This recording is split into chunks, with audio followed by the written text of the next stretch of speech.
ಎಲ್ರಿಗೂ ನಮಸ್ಕಾರ. ಇವತ್ತಿನ ಸುದ್ದಿ ಏನಪ್ಪ ಅಂತಂದ್ರೆ ಮಂಡ್ಯ ಲೋಕಸಭಾ ಕ್ಷೇತ್ರದ್ದು ಆಲ್ಮೋಸ್ಟ್ ಸುಮಲತಾ ಅವರು ಮೆಂಟಲಿ ಫಿಟ್ ಆಗ್ಯಾರ. ಬಿ ಜೆ ಪಿಗೆ ಬೆಂಬಲ ಘೋಷಿಸ್ಯಾರ. ಬಿ ಜೆ ಪಿಗೆ ಸೇರ್ಪಡೆನೂ ಆದರು. ಸೊ ಬಿ ಜೆ ಪಿಗೆ ಸೇರ್ಪಡೆ ಆದಮೇಲೆ ಸುಮಲತಾ ಅವರ ಮುಂದಿನ ನಡೆ ಏನು, ಅವ್ರು ಏನು ಸ್ಟ್ರಾಟಜಿ ಮಾಡಿರ್ಬೋದು. ಇಲ್ಲಿ ಅವರಿಗೆ ಟಿಕೆಟ್ ಸಿಕ್ಕಿಲ್ಲ ಬಿ ಜೆ ಪಿಯಿಂದ, ಅಥವಾ ಬಿ ಜೆ ಪಿ ಬೆಂಬಲಿತ ಅಭ್ಯರ್ಥಿ ಅಂತಾದ್ರೂ ಅವರು ಟಿಕೆಟ್ ಕೊಡಬೇಕಾಗಿತ್ತು ಬಿ ಜೆ ಪಿಯವರು. ಯಾಕಂತಂದ್ರೆ ಅವರು ಹೋದ ಸಾರಿ ಪಕ್ಷೇತರ ಗೆದ್ದು ಬಿ ಜೆ ಪಿಗೆ ಸಪೋರ್ಟ್ ಮಾಡಿದ್ರು, ಬೆಂಬಲ ಕೊಟ್ಟಿದ್ದರು. ಕಡೆ ಪಕ್ಷ ಆ ಋಣ ತೀರ್ಸಾಗಾದ್ರೂ ಬಿ ಜೆ ಪಿ ಅವರಿಗೆ ಟಿಕೆಟ್ ಕೊಡಬೇಕಾಗಿತ್ತು. ಆದ್ರೆ ರಾಜಕೀಯದ ಕೆಲವೊಂದಿಷ್ಟು ಬೆಳವಣಿಗೆ ಒಳಗೆ ಅವರಿಗೆ ಟಿಕೆಟ್ ಮಿಸ್ ಆಗ್ಬಿಡ್ತು. ಅನ್ಫಾರ್ಚುನೇಟ್ಲಿ ಕುಮಾರಸ್ವಾಮಿ ಅವರಿಗೆ ಟಿಕೆಟ್ ಸಿಕ್ತು. ಯಾಕಂತಂದ್ರೆ B J P J D S alliance ಅನ್ನೋ ಒಂದು ರೂಫ್ ಒಳಗೆ. ಸೊ ಅಲ್ಟಿಮೇಟ್ಲಿ ಈಗ ಅಲ್ಲಿ ಕುಮಾರಸ್ವಾಮಿ ಅವರು ಅಭ್ಯರ್ಥಿ ಆದರು.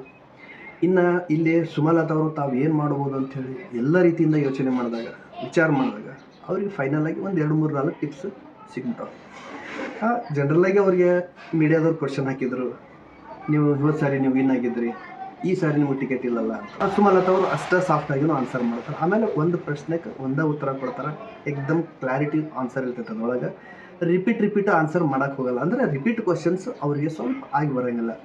ಯಾಕಂದ್ರೆ ಅವರು ಎಥಿಕ್ಸ್ ಪಾಲಿಟಿಕ್ಸ್ ಮಾಡಿದವರು. ಎಥಿಕ್ಸ್ ಬಿಟ್ಟು ಅವರು ಪಾಲಿಟಿಕ್ಸ್ ಮೇ ಬಿ ಮಾಡಿಲ್ಲ, ಈ ಹಿಂದೂ ಮಾಡಿಲ್ಲ. ಅಂಬರೀಷ್ ಅವರು ಮಾಡಿಲ್ಲ ಎಥಿಕ್ಸ್ ಬಿಟ್ಟು ಪಾಲಿಟಿಕ್ಸು. ಯಾಕಂತಂದ್ರೆ ಕಾವೇರಿ ನೀರಿನ ವಿಚಾರ ಅಂತ ಬಂದಾಗ, ಕಾವೇರಿ ನೀರಿನ ವಿವಾದ ಅಂತ ಬಂದಾಗ ಕ್ಯಾಬಿನೆಟ್ ಒಳಗೆ ಯಾರಾದರೂ ಎದ್ದು ನಿಂತಿದ್ರು ಅಂತಂದ್ರೆ ಅದು ಜಸ್ಟ್ ಅಂಬರೀಷ್ ಅವರು ಮಾತ್ರ. ಅವ್ರು ಸುಮ್ಮನೆ ಎದ್ದು ನಿಂದಿರೋದಷ್ಟಲ್ಲ, ನೈತಿಕ ಹೊಣೆ ಹೊತ್ತು ಅವರು ರಾಜೀನಾಮೆನೂ ಕೊಟ್ಟಿದ್ದರು. ಅದು ಇತಿಹಾಸ ಪುಟದೊಳಗೆ ಸೇರ್ಕೊಂಡೈತಿ. ಇವತ್ತು ಅವರ ಶ್ರೀಮತಿ ಏನು ಸುಮಲತಾ ಅವರು ಅದಾರಲ್ಲ, ಅವರು ಕೂಡ ಎಥಿಕ್ಸ್ ಅಂದ್ರೆ ಏನನ್ನೋದು, ಅಂದ್ರೆ ಈ ಎಥಿಕ್ಸ್ ಅನ್ನೋ ವರ್ಡ್ನ ಎಕ್ಸ್ಪ್ಯಾಂಡ್ ಮಾಡಿದಾಗ ಗೊತ್ತಾಗ್ತೈತಿ ಅದ್ರೊಳಗೆ ಎಷ್ಟು ಥರದ್ದು ಅರ್ಥಗಳು ಸಿಗ್ತಾವೆ ಅನ್ನೋದು. ಆ ಪ್ರಕಾರ ಅವರು ಎಥಿಕ್ಸ್ ಮೇಲೆ ರಾಜಕಾರಣ ಮಾಡ್ಕೊತ ಬಂದಾರ. ಎಥಿಕ್ಸ್ ಇಟ್ಕೊಂಡ ಇವಾಗಾದರೂ ಅವರು ಕಣದಿಂದ ಹಿಂದೆ ಸರಿದಾರ. ಅಂದ್ರೆ ಇಲ್ಲೇ ಪಕ್ಷೇತರಾಗಿ ಅವರು ಸ್ಪರ್ಧಿಸೋ ಎಲ್ಲ ವಿಪುಲ ಅವಕಾಶಗಳು ಇದ್ದು, ಆದರೂ ಅವರು ನಾನು ಹಿಂದಕ್ಕೆ ಸರಿತೀನಿ ಅಂತಂದರು. ಜೊತೆಗೆ ಬಿ ಜೆ ಪಿಗೆ ನಾನು ಸಪೋರ್ಟ್ ಮಾಡ್ತೀನಿ ಅಂತಂದರು. ಅಂದ್ರೆ ಬಿ ಜೆ ಪಿಗೆ ಸೇರಾಕತ್ತೀನಿ ಅಂತಂದ್ರೆ ಅವರು ಆ ಪ್ರಕಾರ ಬಿ ಜೆ ಪಿ ಒಳಗೆ ಅವರು ಸೇರಿಕೊಂಡ್ರು, ಬಿ ಜೆ ಪಿಯು ಭಾಗ ಆಗಿಬಿಟ್ರು. ಆದರೆ ಇವರು ಬಿ ಜೆ ಪಿಗೆ ಸೇರ್ಬೇಕಂತಂದ್ರೆ ಇವರು ಏನು ಸ್ಟ್ರಾಟಜಿ ಮಾಡಿರ್ಬೋದು ಅಂದ್ರೆ ತಮ್ಮ ಭವಿಷ್ಯನ ನೋಡಿದಾರ, ಅಥವಾ ತಮ್ಮ ಮಗನ ಭವಿಷ್ಯ ನೋಡಿದಾರ. ಇನ್ನು ಇಲ್ಲಿ ಇವರು ಕಂಟೆಸ್ಟ್ ಮಾಡಲಿಲ್ಲ ಅಂದ್ರೆ ಇವರ ರಾಜಕೀಯ ಭವಿಷ್ಯ ಮುಂದೆ ಏನಾಗ್ಬೋದು, ಆಲ್ಮೋಸ್ಟ್ ಎಲ್ಲ ಥಿಂಕ್ ಮಾಡಿರ್ತಾರೆ ಅವರು. ಅದರೊಳಗೆ ಒಂದು 2-3 ಉದಾಹರಣೆ ತಗೋಬೇಕಂತಂದ್ರೆ, ಅವರು ಸೋತ್ ಗೆಲ್ಲಬೇಕು ಅನ್ನೋ ಒಂದು ಸ್ಟ್ರಾಟಜಿಗೆ ಅವರು ಫಾಲೋ ಮಾಡಕತ್ತಾರೆ. ಅಂದ್ರೆ ಬಿಟ್ಟು ಹಿಡಿಬೇಕಂತಾರಲ್ಲ, ಸೊಡ್ಲ ಬಿಟ್ಟು ಬಿಗಿ ಹಿಡಿದಾಗ ಅದು ಗ್ರಿಪ್ ಸಿಗ್ತೈತಿ. ಈ ಒಂದು ಸ್ಟ್ರಾಟಜಿ ಅವರು ಫಾಲೋ ಮಾಡಕತ್ತಾರೆ. ಯಾಕಂತಂದ್ರೆ ಅವ್ರಿಗೆ ಅಲ್ಟಿಮೇಟ್ಲಿ ಟಿಕೆಟ್ ಇಲ್ಲ.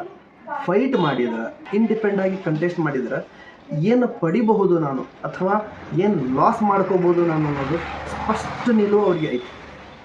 ಜೊತೆಗೆ ಬಿ ಜೆ ಪಿಗೆ ಸೇರೋದ್ರಿಂದ ಏನು ಲಾಭಗಳು ಅನ್ನೋದು ಅವರಿಗೆ ಸ್ಪಷ್ಟವಾಗಿ ಐತಿ.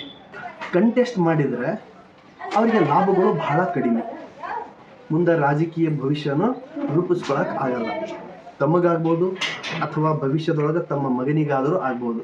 ಕೆಲವೊಂದಿಷ್ಟು ಕಂಟಕಗಳು ಹುಟ್ಟುವಂಥವು, ಜೊತೆಗೆ ಕೆಲವೊಂದಿಷ್ಟು ವಿರೋಧಿಗಳನ್ನು ಹುಟ್ಟುವಂತಾರೆ. ಇದನ್ನು ಶಮನ ಮಾಡಬೇಕು ಅಂತಂದ್ರೆ, ಅಂದ್ರೆ ತಮ್ಮ ರಾಜಕೀಯ ಭವಿಷ್ಯ ಅಥವಾ ತಮ್ಮ ಮಗನ ರಾಜಕೀಯ ಭವಿಷ್ಯ ಅಥವಾ ವಿರೋಧಿ ಬಣ ಹುಟ್ಟದೇ ಇರೋ ಥರ ನೋಡ್ಕೊಳ್ಳೋದು, ಒಂದೇ ಕಾಲೊಳಗೆ 2-3-4 ಹಕ್ಕಿ ಹೆಂಗೆ ಹೊಡಿಬೋದು ಅನ್ನೋದನ್ನು ಅವರು ಇಲ್ಲೇ ತೋರಿಸ್ಕೊಟ್ರು. ಜೊತೆಗೆ ಅವರು ಬಿ ಜೆ ಪಿ ಸೇರೋದ್ರಿಂದ ಅವರಿಗೆ ಲಾಭ ಏನಾಗುತ್ತಪ್ಪ ಅಂತಂದ್ರೆ, ಮೇ ಬಿ ಅನ್ಕಂಡೀಷನಲ್ಲಿ ಅವ್ರು ಬಿ ಜೆ ಪಿಗೆ ಸೇರಿರ್ಬೋದು. ಆದ್ರೆ ಬಿ ಜೆ ಪಿ ಅವ್ರಿಗೆ ಗೌರವಯುತವಾಗಿ ನಡ್ಕೊತೈತಿ. ಅವ್ರ ಮೇಲೆ ಗೌರವ ಜಾಸ್ತಿ ಐತೆ. ಯಾಕಂದ್ರೆ ಎಥಿಕ್ಸ್ ಇಟ್ಕೊಂಡಾರ ಅವ್ರು ಪಾಲಿಟಿಕ್ಸ್ ಒಳಗೆ. ಇಲ್ಲ ಅಂತಂದ್ರೆ ಅಷ್ಟು ಈಸಿಯಾಗಿ ಒಪ್ಕೊಂತಿರ್ಲಿಲ್ಲ. ಯಾರು ಶ್ರೀಮತಿ ಸುಮಲತಾ ಅವರು ಅಷ್ಟು ಈಸಿಯಾಗಿ ಕಂಟೆಸ್ಟ್ ಮಾಡೋದನ್ನು ಬಿಟ್ಟು ಹಿಂದಕ್ಕೆ ಸರಿದಾರಂದ್ರೆ ಇಟ್ಸ್ ನಾಟ್ ಎ ಈಸಿ. ಒಬ್ಬ ವ್ಯಕ್ತಿ ಒಂದು ಸಾರಿ ಗೆದ್ದಾಗ, ಅದರ ರುಚಿ ನೋಡಿದಾಗ, ಆ ಒಂದು ಎಲೆಕ್ಷನ್ ಚುನಾವಣೆ ಅನ್ನೋ ಕಣದಿಂದ ಹಿಂದಕ್ಕೆ ಸರಿಬೇಕಂತಂದ್ರೆ ಆತ ಮೆಂಟಲಿ ಫಿಟ್ ಇರಬೇಕಾಗಿತ್ತು ಫಸ್ಟ್. ಯಾಕಂತಂದ್ರೆ ಅವ್ರಿಗೆ ಗೆಲುವು ನೆತ್ತಿಗೆ ಇರ್ತೈತಿ, ಆ ಗೆಲುವು ತಳಗೆ ಇಳಿಯಂಗಿಲ್ಲ. ಗೆಲುವು ಯಾವಾಗ ಇಳಿತೈತಂದ್ರೆ ಅವರು ಮತ್ತೆ ಸೋತಾಗ. ಆದ್ರೆ ಇಲ್ಲೇ ಸುಮಲತಾ ಅವ್ರು ಏನು ಥಿಂಕ್ ಮಾಡಿದ್ರಂದ್ರೆ, ಎಲೆಕ್ಷನ್ ಒಳಗೆ ನಾನು ಇಂಡಿಪೆಂಡ್ ಆಗಿ ಕಂಟೆಸ್ಟ್ ಮಾಡಿದಾಗ ನಾನು ಗೆಲ್ತೀನೋ ಸೋಲ್ತೀನೋ, ಗೆದ್ರೆ ಒಳ್ಳೆಯದು, ಇನ್ ಕೇಸ್ ಸೋತರ ಅದರದ್ದು ಸೈಡ್ ಎಫೆಕ್ಟ್ಸ್ ಇಂಪ್ಯಾಕ್ಟ್ಸ್ ಏನಾಗುತ್ತೆ ಅನ್ನೋದನ್ನು ಅವರು ಇಲ್ಲೇ ಊಹೆ ಮಾಡ್ಕೊಂಡಾರ. ಸೊ ಊಹೆ ಮಾಡಿಕೊಂಡು ಇದು ಸರಿಯಾದ ಕ್ರಮ ಅಲ್ಲ ಅನ್ನೋದು ಗೊತ್ತಾಗಿ ಬಿ ಜೆ ಪಿಗೆ ಅವರು ಸೇರ್ಕೊಂಡಾರ. ಆಗಲ್ಲೇ ಹೇಳ್ದಂಗೆ ಬಿ ಜೆ ಪಿಯವರು ಅವ್ರಿಗೆ ಗೌರವಯುತವಾಗಿ ನಡ್ಕೋತಾರ.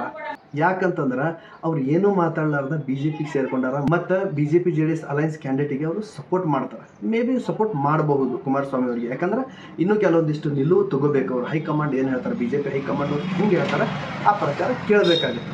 ಓವರ್ ಆಲ್ ನೋಡಿದ್ರಂದ್ರೆ ಸುಮಲತಾ ಅವರು ಒಳ್ಳೆ ಸ್ಟ್ರಾಟಜಿ ಮಾಡಕತ್ತಾರ, ಅವ್ರ ಮೈಂಡ್ಗೆ ಮಾಡಕತ್ತಾರ ಅಂತ ಹೇಳಬೇಕಾಗುತ್ತೆ. ಯಾಕಂತಂದ್ರೆ ಹೋದ ಸಾರಿ ಏನು ಅವ್ರು ಎಲೆಕ್ಷನ್ ಗೆಲ್ಬೇಕಂತಂದ್ರೆ ಸ್ವಾಭಿಮಾನದ ಓಟು ಕೇಳಿದ್ರು. ಸ್ವಾಭಿಮಾನದ ಓಟು ಕೇಳ್ದಂಗೆ ಅವರು ಸ್ವಾಭಿಮಾನದ ಓಟು ತಗೊಂಡು ಗೆದ್ದು ಬಂದಾರ. ಆ ಪ್ರಕಾರ ಅವರು MP ಆಗಿದ್ರು. ತಮ್ಮ ಕ್ಷೇತ್ರಕ್ಕೆ ಏನೆಲ್ಲ ಕೊಡುಗೆ ಕೊಟ್ಟಿದ್ರು ಅನ್ನೋದು ಅದು ಅವರ ಆತ್ಮಸಾಕ್ಷಿಗೆ ಬಿಟ್ಟು ವಿಚಾರ ಆಗ್ತೈತಿ.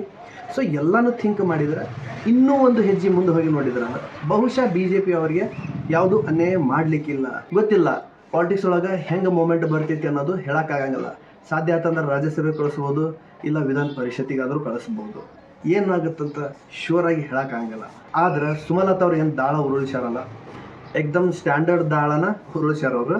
ಸೊ ಅವರು ಒಂದು ಕಲ್ಲೊಳಗೆ ಹೆಚ್ಚು ಕಡಿಮೆ ಒಂದು 4-5 ಸಿಚುವೇಶನ್ನ ಹ್ಯಾಂಡಲ್ ಮಾಡುವಷ್ಟು ಲೆವೆಲಿಗೆ ಅವರು ಕಲ್ಲೋಗಿದಾರೆ. ಅಂದ್ರೆ ಅವ್ರ ಮೈಂಡ್ ಅಷ್ಟು ಶಾರ್ಪ್ ಐತಿ. ಬಹುಶಃ ಇದು ಅಂಬರೀಷ್ ಅವರ ಬಳುವಳಿ ಅಂದ್ರೂ ತಪ್ಪಾಗ್ಲಿಕ್ಕಿಲ್ಲ. ರಾಜಕೀಯ ಎಲ್ಲ ಪಟ್ಟುಗಳು ಅವ್ರಿಗೆ ಗೊತ್ತದವು. ಎಲ್ಲ ಪಟ್ಟುಗಳನ್ನು ನೋಡಿಕೊಂಡು ಯಾವ ಪಟ್ಟು ಯಾವ ಟೈಮ್ ಒಳಗೆ ಯೂಸ್ ಮಾಡ್ಬೇಕು ಅನ್ನೋದನ್ನು ಸರಿಯಾದ ಸಮಯ ಒಳಗನ ಸರಿಯಾದ ಟೈಮ್ ಒಳಗನ ಅವರು ಎಲ್ಲ ಪಟ್ಟುಗಳನ್ನು ಬಳಸಕತ್ತಾರ. ಬಳಸಿನ BJPಗೆ ಅವ್ರು ಸಪೋರ್ಟ್ ಮಾಡ್ಯಾರ. ಸೊ ಇದಾಗಿತ್ತು ಇವತ್ತಿನ ಸುದ್ದಿ. ಇದೇ ಥರ ಮತ್ತೆ ಬೇರೆ ಸುದ್ದಿ ಮತ್ತೆ ಬರ್ತೀನಿ. ಅಲ್ಲಿವರೆಗೂ